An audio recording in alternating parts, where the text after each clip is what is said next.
పెళ్లి చూపులు, అర్జున్ రెడ్డి, గీత గోవిందం చిత్రాలతో తన సత్తా చాటిన విజయ్ దేవరకొండ తన మార్కెట్ ను సైతం పెంచుకున్నాడు. కేవలం 3 సినిమాలతోనే 100 కోట్ల క్లబ్ లో చేరి స్టార్ హీరో స్టేటస్ ను సంపాదించుకున్నాడు. ఈ 3 సినిమాల తర్వాత విజయ్ నుండి వస్తున్న చిత్రం నోటా. స్టూడియో గ్రీన్ బ్యానర్ పై జ్ఞానవేల్ రాజా నిర్మించిన ఈ చిత్రానికి ఆనంద్ శంకర్ డైరెక్ట్ చేయగా మెహరీన్ హీరోయిన్ గా నటిస్తోంది. విజయ్ కు ఉన్న క్రేజ్ దృష్ట్యా ఈ చిత్రాన్ని ఓవర్సీస్ లో భారీ ఎత్తున విడుదల చేశారు. అలాగే చాలా చోట్ల ప్రీమియర్ షోస్ ఓ రోజు ముందే పడడం జరిగింది. దీంతో చిత్ర టాక్ ముందుగానే బయటకొచ్చింది.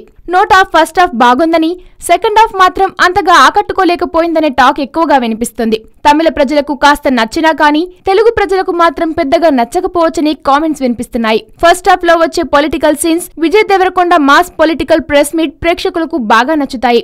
ఇదే ఊపు సెకండ్ హాఫ్ లో కొనసాగి ఉంటే సినిమా స్థాయి మరోలా ఉండేదని అంటున్నారు. ఇక విజయ్ దేవరకొండ ఎప్పటిలానే తనదైన నటనతో ఆకట్టుకున్నాడని, సత్యరాజ్ విజయ్ మధ్య వచ్చే కొన్ని సీన్లు లీడర్ సినిమాను గుర్తు చేస్తున్నాయని అంటున్నారు. మొత్తం మీద నోటా బిలో యావరేజ్ గా చెబుతున్నారు. మరి మన ప్రేక్షకులకు నోటా ఎలా నచ్చుతుందో చూడాలి.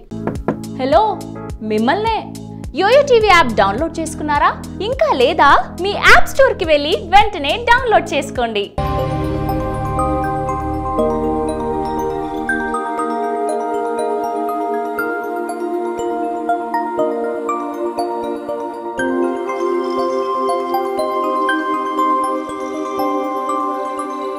ఈ వీడియో గనుక మీకు నచ్చినట్లయితే లైక్ చేయండి, షేర్ చేయండి అండ్ సబ్స్క్రైబ్ చేయండి.